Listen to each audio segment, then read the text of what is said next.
नमस्कार, कैसे हैं आप लोग। उम्मीद है कि अच्छे ही होंगे और प्रिपरेशन आपका आगे बढ़ रहा होगा। तो सारथी for civil service Mukherjee Nagar के द्वारा जो करंट अफेयर्स कंटिन्यू मिल रहा था, बीच में कुछ व्यवधान होने के कारण हम लोगों ने क्या किया, कुछ व्यवधान आया जिसके कारण से आपको कंटिन्यूटी नहीं हो पाया, लेकिन फिर भी मैं उसे कवर कर दूंगा। पूरा उम्मीद है कि आज 15 अप्रैल है और इससे पहले 2-3 दिन के अंदर अंदर में हम यहाँ तक ले आएंगे सारे करंट अफेयर्स को। तो आज का जो हमने करंट अफेयर्स निर्धारित किया है 1 अप्रैल, 2 अप्रैल और 3 अप्रैल, 3 दिनों का जो न्यूज़पेपर था राष्ट्रीय संस्करण और सहारा बिहार से निकलती है, वहां भी आपको दिखाई पड़ेगा। तो इन दोनों न्यूज़पेपर को हमने जो आपके एग्जाम के दृष्टिकोण से जो मेन टॉपिक था, उस टॉपिक को हमने क्या किया कि कलेक्ट करने का काम किया है। ये जो आपका, तो इससे पहले मैंने आपको पहले भी कहा था कि मैं जो भी क्लास लूंगा वह निश्चित है कि किसी न किसी स्टेटमेंट से, क्योंकि यह स्टेटमेंट आपको कई जगह डे टू डे लाइफ में तो करेगा ही, आपके एनर्जी को भी, आपके मोरल एनर्जी को सपोर्ट करेगा। साथ ही आप देखेंगे कि जब आप इससे लिखेंगे उस क्रम में भी आपको मदद करेगा। तो हम आज जो स्टार्ट करते हैं पूर्व राष्ट्रपति एपीजे अब्दुल कलाम साहब के स्टेटमेंट से। स्टेटमेंट है हमारा कि शिक्षा का उद्देश्य मनुष्य को कुशल और निपुण के साथ साथ अच्छा मनुष्य बनाना है। प्रबुद्ध मनुष्य शिक्षकों के द्वारा ही तैयार किए जाते हैं। यह स्टेटमेंट हमारा कि शिक्षा का उद्देश्य है मनुष्य को कुशल और निपुण बनाना। यह तो उद्देश्य है ही कि मनुष्य को कुशल और निपुण बनाना, साथ ही साथ अच्छा मनुष्य बनाना और प्रबुद्ध मनुष्य। अब यहां कलाम साहब कह रहे हैं कि प्रबुद्ध मनुष्य शिक्षकों के द्वारा ही तैयार किए जाते हैं। इसका मतलब है कि मैंने पहले भी कहा था कि संपूर्ण भारत का भाग किसके हाथ में है, वह है टीचर्स के हाथ में, शिक्षक के हाथ में, युवा के हाथ में। जैसा टीचर जो है शिक्षा देंगे, जिस प्रकार की व्यवस्था देने का काम करेंगे अपने भारत के युवाओं को, तो उसी प्रकार से हमारा भारत बनते चला जाएगा। तो हम लोग क्या करते हैं कि एक हमारा दायित्व बनता है कि एक बेस्ट नागरिक तैयार करना। हम लोग क्या करते हैं, डॉक्टर बनते हैं, हमारा लक्ष्य होता है डॉक्टर बनना, इंजीनियर बनना, बेटे डॉक्टर बनना, इंजीनियर बनना। लेकिन दूसरी तरफ हम लोग का किसी व्यक्ति का टारगेट नहीं होता है कि एक प्रबुद्ध या बेहतर नागरिक बनना। किसी से आप पूछेंगे तो यह नहीं कहेगा कि मैं अपने बेटा को, अपने भाई को, अपने बहन को एक बेस्ट नागरिक बनाऊंगा। तो इसी स्टेटमेंट के साथ हम लोग आगे बढ़ते हैं कि अगर शिक्षक चाह ले, टीचर चाह ले, तो भारत और बेहतर बन सकता है। पहले से प्रबुद्ध है, दुनिया में अपना पहचान बनाए हुए है, लेकिन आज देख रहे हैं कि शिक्षा का क्वालिटी दिन पर दिन गिरते जा रहा है। टीचर को बस केवल और केवल क्या है, आप देख ही रहे, सब कुछ कहने की जरूरत नहीं है क्योंकि आप सब बौद्धिक हैं। तो ऐसा नहीं कि सारे टीचर खराब हैं और वो अपना काम नहीं कर रहे हैं। तो हम लोग को निराशा भी नहीं होना है, तो ध्यान रखना है कि टीचर का बहुत बड़ा दायित्व होता है। चलते हैं हम लोग न्यूज की तरफ। न्यूज जो है हमारा 1 अप्रैल का था, सुकन्या समृद्धि योजना और ब्याज दर। हमारा न्यूज था सुकन्या समृद्धि योजना और ब्याज दर, इस पर बात करेंगे। दूसरा न्यूज था भारत इजरायल संसदीय बैठक। आप इसको क्या करेंगे कि मैं तो न्यूज बता दूंगा, लेकिन आप लोग कल भी मैंने होमवर्क दिया था, आप शायद उम्मीद करूंगा कि आप सब मैप जरूर देखे होंगे। तीसरा कि भारत इजरायल संसदीय बैठक, यह मेंस का था, पश्चिमी विक्षोभ और भारतीय कृषि। मैं क्वेश्चन बना दूंगा कि इसका भारतीय पश्चिमी विक्षोभ का भारतीय कृषि या भारतीय मानसून पर क्या प्रभाव पड़ने वाला है, यहां से आप मेंस का देख सकते हैं। चौथा क्वेश्चन आपका जो टॉपिक था विदेश व्यापार नीति 2023। विदेश व्यापार नीति 2023-2015 में जो विदेश व्यापार नीति बनाया गया था 5 सालों के लिए, उसमें क्या परिवर्तन किया गया है, या नया जो विदेश नीति 23 में बनाया गया, इसमें क्या क्या नया चीज आया है, यह आपको यहां मिल जाएगा। एक और है भारतीय मूल के रिचर्ड वर्मा, और इन्हें अमेरिका के उप विदेश मंत्री बनाया गया, यह भी न्यूज था। अमित क्षत्रिय, नासा ने मार्स मिशन का जो कार्यक्रम तय किया है उसका हेड बनाया है अमित क्षत्रिय जी को, तो यह भी न्यूज आपके लिए उपयोगी था। 2 तारीख को जो न्यूज था, एक न्यूज आपके एग्जाम के दृष्टिकोण से उपयोगी था, वह न्यूज था भारत मलेशिया संबंध। यह इसलिए उपयोगी था कि आसियान देशों में ऐसा मेंबर है मलेशिया, जो आपको दिखाई पड़ेगा कि पहली बार रुपये में व्यापार करने का काम करेगा। दुनिया के ऐसे 18 देश हैं और 60 बैंक है जो भारत के साथ रुपये जो अपना मनी है, भारतीय मनी, उसके में क्या होता है कि व्यापार करने का काम कर रहा है। तो ये इस दृष्टिकोण से ये आसियान का पहला देश है, इसलिए यह न्यूज आपके लिए उपयोगी था। अगला 3 अप्रैल का जो न्यूज था, इसरो एवं रीयूजेबल लॉन्च व्हीकल, इसका सफल प्रक्षेपण कर लिया गया है। तो यह भी न्यूज आपके लिए उपयोगी था। अमेरिका के साथ कोप इंडिया सैन्याभ्यास हुआ है, तो यह भी आपके लिए उपयोगी था। एक और न्यूज था G20 और सिलीगुड़ी बैठक, यह पर्यटन के दृष्टिकोण से न्यूज था, तो यह भी आपको जानना चाहिए। एक और आर्टिकल पेज पे था ऊर्जा आत्मनिर्भरता। ऊर्जा आत्मनिर्भरता, भारत आपको पता होगा कि अपने जीडीपी का लगभग 80% खर्च हम लोग कहां करते हैं, ऊर्जा आयात में करते हैं। तो अगर हम ऊर्जा के क्षेत्र में आत्मनिर्भर नहीं होंगे तो आने वाला समय में अर्थव्यवस्था की जो पहिया है, जो चक्र है, वह दबाव महसूस करेगी और वह अच्छे तरीके से चलना कठिन हो जाएगा। तो इसलिए यह आपको ऊर्जा आत्मनिर्भरता एसए का भी टॉपिक हो जाता है और जीएस का भी टॉपिक हो जाता है, तो दोनों दृष्टिकोण से। एक और मेंस का जो आर्टिकल पेज में था, ई कचरा प्रबंधन, ई अपशिष्ट प्रबंधन या ई कचरा प्रबंधन, यह भी आपको आपके सिलेबस में पढ़ना है मेंस में, तो इसलिए यह आपके लिए उपयोगी हो जाता है। एक और था, एक पुस्तक का चर्चा था, नया बुक है, उसके बारे में तो हम लोग 1, 2 और 3 अप्रैल का जो न्यूज है हम लोग देखने का काम करेंगे और आपको डॉक्टर कलाम के स्टेटमेंट से हमने इसको शुरू किया है। चलते हैं हम लोग न्यूज की तरफ। हमारा न्यूज है सुकन्या समृद्धि योजना और ब्याज दर। सुकन्या समृद्धि योजना, तो आपसे पूछा जाएगा, मान लिया जाए कि आपसे पूछ दिया जाए, कोई भी पढ़े लिखे व्यक्ति जो सिविल सर्विस के एग्जाम का प्रिपरेशन कर रहे हैं, पीटी दे रहे हैं, मेंस दे रहे हैं, इंटरव्यू दे रहे हैं, आपसे बस एक लाइन का क्वेश्चन पूछ देगा कि सुकन्या समृद्धि योजना, बस इतना ही पूछ देगा। अब इससे 2, 3, 4 स्टेटमेंट हो सकते हैं, तो क्यों ना हम बेसिक चीजों के साथ साथ करंट को लिंक करते चलें। तो इसीलिए मैंने कहा कि यह जो सुकन्या समृद्धि योजना है, प्राइम मिनिस्टर साहब 2015 में 22 जनवरी 2015 को पानीपत के हरियाणा से शुरू किए थे। तो पहला लाइन है कि सुकन्या समृद्धि योजना की शुरुआत 22 जनवरी 2015 पानीपत हरियाणा से। एक लाइन आप सीख गए। दूसरा कि इसका उद्देश्य क्या था, ऑब्जेक्टिव क्या था इस योजना को, सुकन्या समृद्धि योजना को लाने के पीछे। तो उद्देश्य था कि लिंग निर्धारण, लिंग भेदभाव, लड़कियों की सुरक्षा, ये जो चैलेंजेज है, और आपको पता ही होगा कि हरियाणा में लिंगानुपात काफी कम है, तो इसको तोड़ने के लिए, इसे और एक बेहतर व्यवस्था लाने के लिए ही सुकन्या समृद्धि योजना की शुरुआत हमारे देश के गार्जियन के द्वारा किया गया था। तो दूसरा लाइन, दूसरा उद्देश्य भी याद रखिएगा। तीसरा जो हमने लाइन लिखा है कि यह छोटी बचत योजना है। क्या है? यह छोटी बचत योजना है, जिसको इस योजना की शुरुआत बेटी बचाओ बेटी पढ़ाओ योजना के साथ शुरू किया गया था। अब इसमें क्या होता है कि 10 साल से नीचे, 10 साल के नीचे की जो कन्या है, उसको सुकन्या नाम से, यानी कन्या नाम से उसके खाता बैंक में या डाकघरों में, जिसको सरकार ने रिस्पॉन्स दिया है, वहां खोले जाते हैं। तो यह भी याद रखिएगा।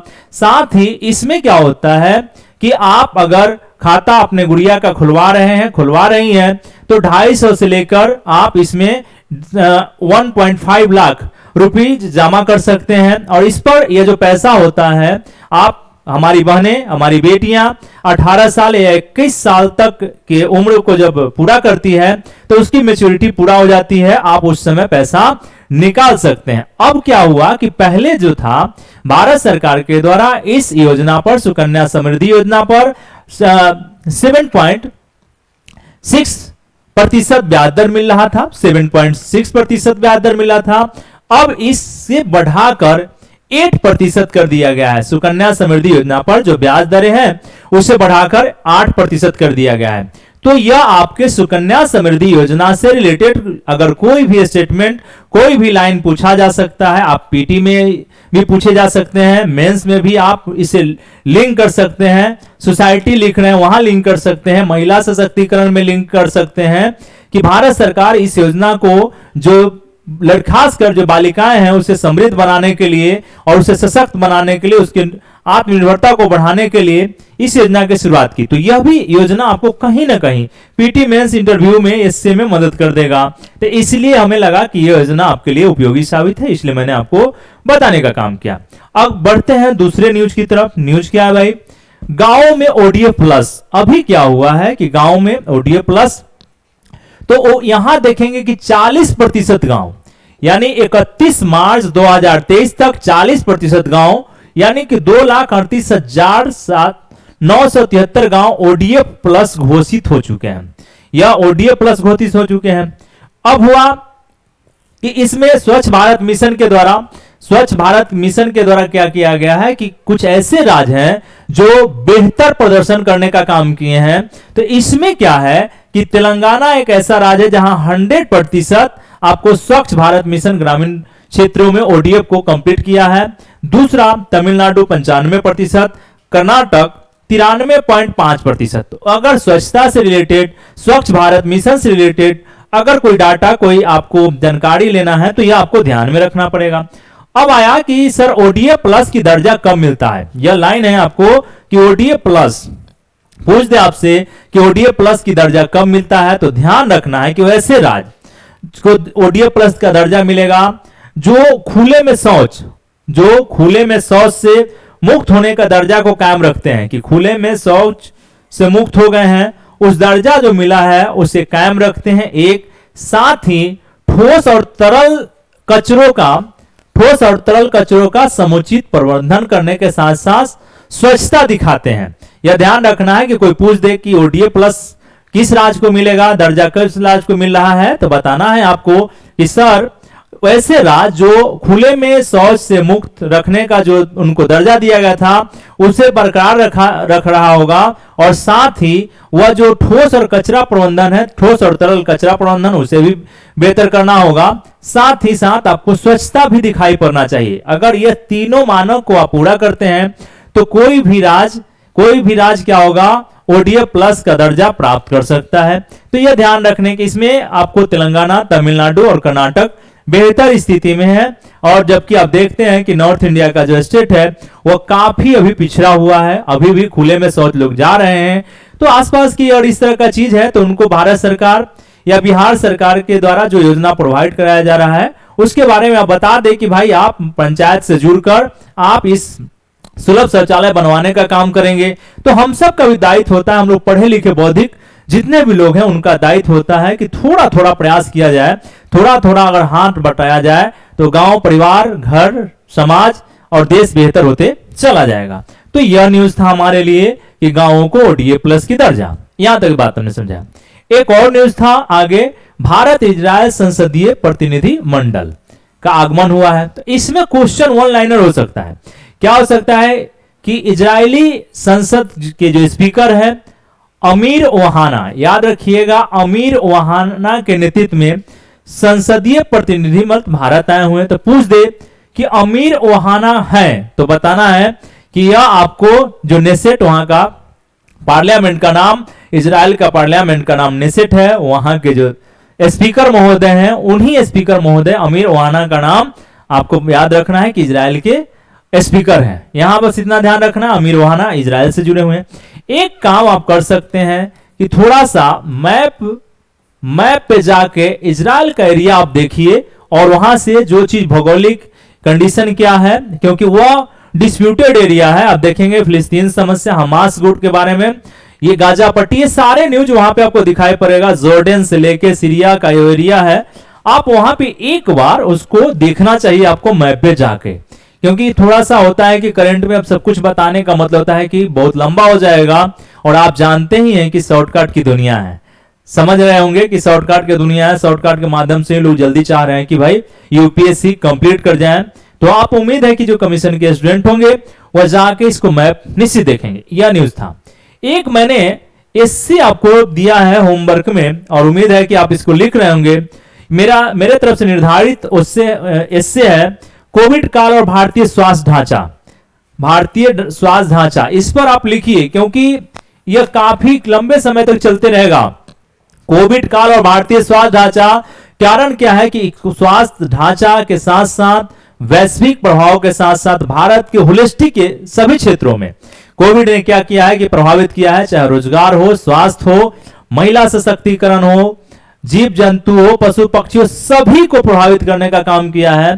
तो इस तरीके से कोविड काल और भारतीय स्वास्थ्य ढांचा पर आप क्या करें कि इससे लिखने का काम करें। दूसरा, मैंने जस्ट नीचे कहा है कि स्वस्थ मन ही आर्थिक विकास का आधार है। स्वस्थ मन ही आर्थिक विकास का आधार है। आप इस पर भी आप इससे लिख सकते हैं कि कैसे, अगर स्वस्थ मन है आपका, आप हेल्दी हैं, तो निश्चित है कि उसका अर्थव्यवस्था पर बेहतर प्रभाव पड़ेगा। अगर आप हेल्दी नहीं है, अगर हेल्थ आपका कमजोर है, तो उसका किस किस क्षेत्र में अर्थव्यवस्था पर नकारात्मक प्रभाव लेगा। तो इस पर भी आप क्या कर सकते हैं कि इससे का प्रैक्टिस कर सकते हैं। ये अब इससे आगे हम बढ़ते हैं अगले न्यूज की तरफ। नया, अब हम लोग का नया न्यूज है, न्यूज व्यापार नीति 2023 की विदेश व्यापार नीति 2023 हमारा जो न्यूज है, विदेश व्यापार नीति 2023। देखते हैं कि इसमें टारगेट क्या है, कि जो घोषित किया गया है विदेश व्यापार नीति 2023। तो नई व्यापार नीति के तहत वस्तु और सेवा निर्यात को 2 लाख करोड़ डॉलर 2 लाख करोड़ डॉलर करने का लक्ष्य। एक डाटा है कि नई विदेश व्यापार नीति में आपको मिला कि हमारा जो वस्तु एवं सेवा का जो हम निर्यात करते हैं उसको 2 लाख करोड़ डॉलर तक पहुंचाना है। ये दूसरा हमने पीछे भी कहा था कि 2015 में, इससे पहले 15 और 20 के लिए विदेश व्यापार नीति की घोषणा की गई थी। वो 5 साल के लिए था। कितने साल के लिए था? 5 साल के लिए था। और अब जो ये आपका 2023 का, इस वर्ष जो 2023 का नई विदेश व्यापार नीति है, इसमें टाइम ड्यूरेशन फिक्स नहीं है कि 5 साल के लिए होगा। अगर नीड हुआ तो इसे और बढ़ाया जा सकता है। तो यह भी लाइन ध्यान रखना है कि इस विदेश व्यापार नीति में कोई निश्चित 5 साल का फिक्स टाइम नहीं है। उसको अपने नीड के हिसाब से भारत सरकार उसको आगे बढ़ाने का काम करेगा। तो यह आपको ध्यान रखना है। अब इस नई प्रमुख घोषणा क्या है, प्रमुख घोषणाएं क्या है? इसमें कहा गया है कि पहले क्या होता था कि किसी वस्तु पर भारत सरकार निर्यात के वस्तुएं जो भी होते थे, अगर उस पर पाबंदी लगा दिया जाता था, जब पाबंदी लग जाता था तो उसका निर्यात नहीं होता था। पहले ऐसे था विदेश व्यापार नीति के तहत कि किसी वस्तु पर पाबंदी लगा दिया भारत सरकार, रोक लगा दिया है कि इस वस्तु, मान लिया जाए कि कोई खाद्यान्न सामग्री है और उस पर भारत सरकार ने प्रतिबंध लगा दिया अपने देश की जनता को ध्यान में रखते हुए, तो कोई उसका निर्यात नहीं कर सकता था। लेकिन अब नया रूल में क्या आया है कि आप निर्यात कर सकते हैं। कैसे कर सकते हैं?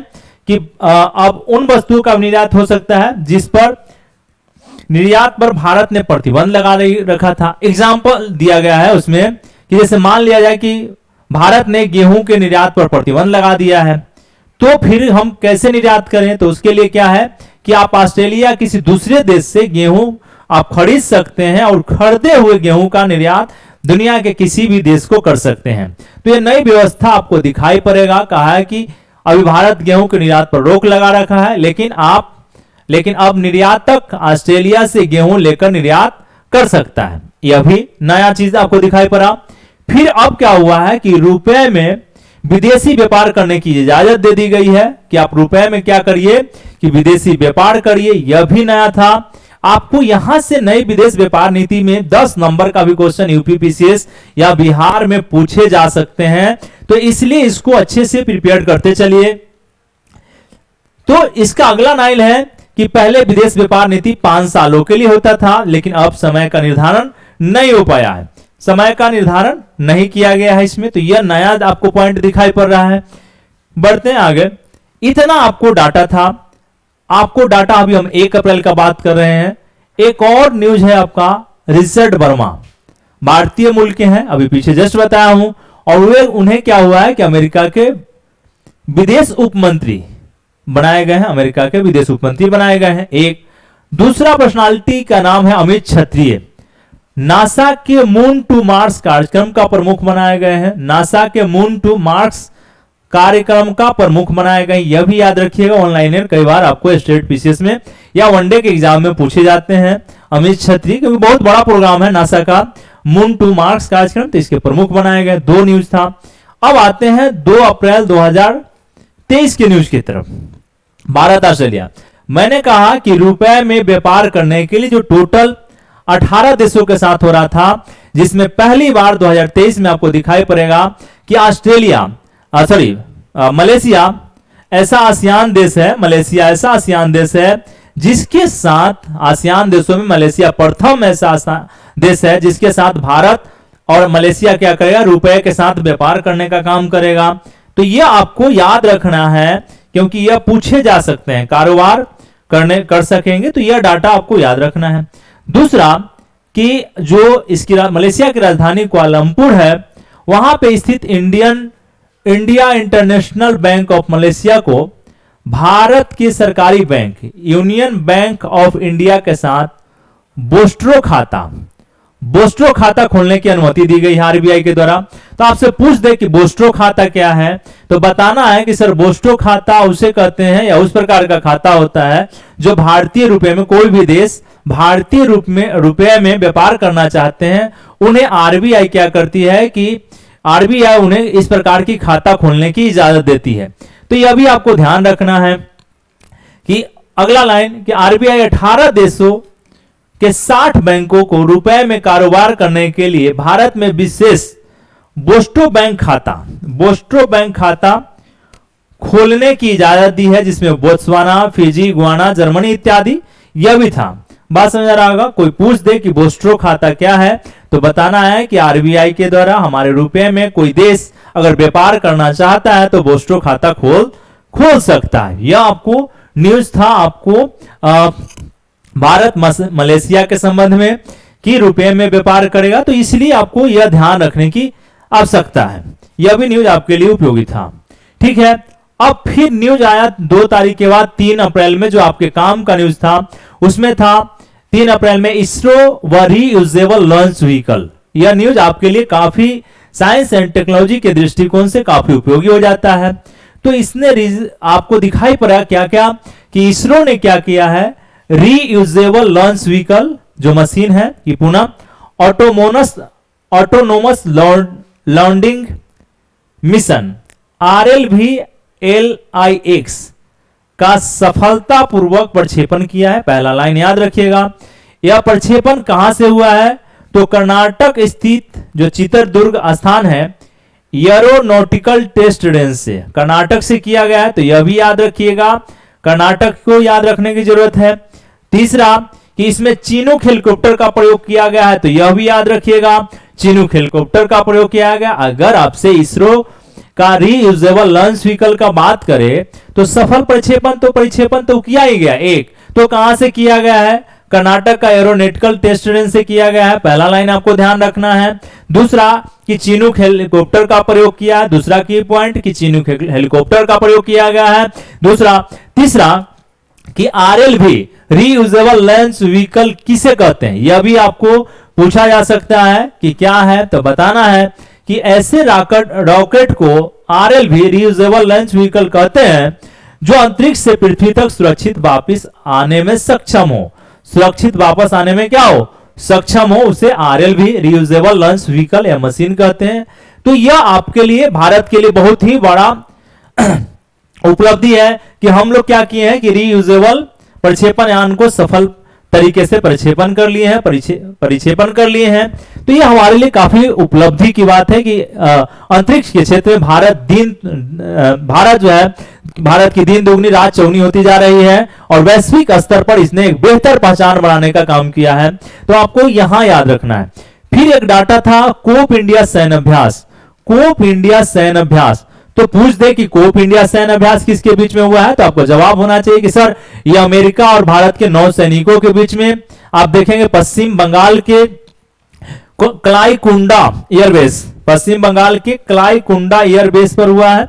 यह नौसैनिक अभ्यास है भारत अमेरिका के बीच में। इसको 2004 में पहली बार शुरू किया गया था। कोप इंडिया जो सैन्य अभ्यास था, नौसैनिक अभ्यास था, 2004 में इसे शुरू किया गया था। तो यह ध्यान रखना है, कोप इंडिया सैन्य अभ्यास कि भारत और अमेरिका के बीच में हुआ। या अगर पूछेगा भी तो यूपीपीसीएस पूछ सकता है, बिहार पूछ सकता है, या वनडे का एग्जाम पूछ सकता है। लेकिन यह कभी मत सोचिएगा कि यह यूपीएससी का कोई एग्जाम में इस तरह का चीजें पूछे जाएंगे। तो यह ध्यान रखना है। फिर भी लेकिन आप पीसीएस, आईएएस, यूपीएससी दोनों देते रहते हैं, तो इसलिए इसकी यह न्यूज आपके लिए उपयोगी था। अगले बढ़ते हैं न्यूज की तरफ कि सिलीगुड़ी में G20 के टूरिज्म वर्किंग ग्रुप की द्वितीय बैठक, क्योंकि देखिए पूरे 100 सिटी में होना है, तो लेकिन फिर भी पता नहीं क्या पूछा जाए, इस पर कोई अनुमान नहीं लगाया जा सकता है। तो इसलिए आप छोटा छोटा डाटा को क्या करें, देखते चले, हो सके तो जहां मैप हो मैप लगा लें, तो वहां से भी चीजें क्लियर होगा। एक लाइन और था, G20 भारत में शेरपा कौन है, तो अमिताभ कांत साहब है। तो अमिताभ कांत साहब को याद रखिएगा। यह भी डाटा आपके लिए उपयोगी था। वो सब वनडे के लिए, यूपीएससी के लिए नहीं, यूपीपीसीएस में भी हो सकता है या फिर बिहार में हो सकता है। बढ़ते हैं हम लोग न्यूज की तरफ। मेंस का जो हमारा क्वेश्चन था, मेंस का क्वेश्चन पर फोकस करेंगे। तो क्या लिखा हमने, ई कचरा से आप क्या समझते हैं, ई कचरा से आप क्या समझते हैं, यह क्या समझते हैं, क्वेश्चन मार्क्स। यह किस प्रकार से मानव स्वास्थ्य, मृदा, जल, जलवायु तथा समावेशी विकास को प्रभावित कर रहा है। यहां तक आप ध्यान दिए होंगे कि ई कचरा से आप क्या समझते हैं, यह क्वेश्चन है। यह किस प्रकार से मानव स्वास्थ्य, मृदा, जल, जलवायु तथा समावेशी विकास को प्रभावित कर रहा है। भारत सरकार और राज्य सरकारों द्वारा हाल में उठाए गए कदमों की समीक्षा करें। हाल में उठाए कदमों की समीक्षा करें। आप इसको 15 मार्क्स पर, 12 नंबर पर आप लिख सकते हैं, 20 नंबर तक ले जा सकते हैं। बीपीएससी 38 नंबर पूछता है, तो 38 नंबर पर आप इसको सेट कर सकते हैं। यह आपको ध्यान रखने की जरूरत है। 12 नंबर, 10 नंबर, 15 नंबर, आप प्रयास करते चले, अभ्यास करते चले। अगर आप कंटिन्यू अभ्यास नहीं करेंगे तो आपका लेखन शैली बेहतर नहीं होगा, और जब जिसका बेहतर लेखन शैली नहीं है उसे आप मेंस परीक्षा में आपको मार्क्स भी कम मिलेगा। तो इसलिए कंटिन्यू अभ्यास की जरूरत होता है। आप पीटी के साथ साथ मेंस का भी क्लास करें और कंटिन्यू रखें, तो इससे क्या होगा कि आपका चीजें क्लियर होते चला जाएगा। एक पुस्तक से रिलेटेड अंजना दत्त की पुस्तक है, I did why I had to do. यह पुस्तक पूछे किसका है, तो अंजना दत्त की पुस्तक है। यह भी एक न्यूज में था। तो ये सारे न्यूज हमने आपको समझाने का काम किया है, और यहां तक हमारा न्यूज कंप्लीट हो जाता है।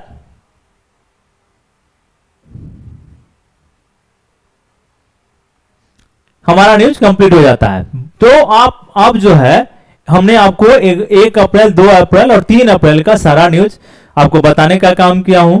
तो उम्मीद करूंगा कि यह सेशन आपको, करंट अफेयर सेशन आपके लिए उपयोगी होगा, और निश्चित है कि आप कंटिन्यू जुड़े रहे। मैं थोड़ी सी बीच में परेशानी आया, इस कारण से आपका कंटिन्यूटी डेट बाय डेट नहीं हो पाया, लेकिन कवर हो जाएगा। इतना आप भरोसा रखें सारथी परिवार पर कि आपका न्यूज 15, 16 होते होते, 17 होते होते यह सब हम लोग वहां तक पहुंच जाएंगे। वहां से फिर आपको डे टू डे मिलना शुरू हो जाएगा। तो अब लास्ट में यही कहना चाहूंगा कि आप अपने प्रिपरेशन को 14 मई, 28 मई और 30 सितंबर के दृष्टिकोण से, या फिर किसी अन्य एग्जाम, एसएससी, दरोगा, जो भी आप देना चाह रहे हैं, तो आप अपने एम पर पूरा दृष्टि बनाए रखें, और अपने जो स्ट्रेटजी बनाया है उसका चेक करते रहे कि हम 5 दिन पढ़े हैं तो 6ठे दिन रिवीजन करें, 7वें दिन टेस्ट लगाएं, और इसमें लेखन शैली वाला काम जो है आप कंटिन्यू करते चले। तो निश्चित है कि एक दिन सफलता आपके गले लगाने का काम करेगा, और आपके सपना क्या हो जाएंगे, साकार होंगे। तो इसी बातों के साथ साथ मैं यह कहना चाहूंगा कि आप सारथी for civil service Mukherjee Nagar को प्रमोट करें, और लाइक शेयर करना, अगर आप लगता है कि नहीं लाइक करना चाहिए, शेयर करना चाहिए, और उन्हें बताना चाहिए कि यह हमारे लिए उपयोगी है, तो लाइक और शेयर करें, सब्सक्राइब भी करें, और इसी तरीके से मेरे हौसलों को बढ़ाने का काम करें। बहुत बहुत धन्यवाद। मिलते हैं हम लोग नेक्स्ट दिन।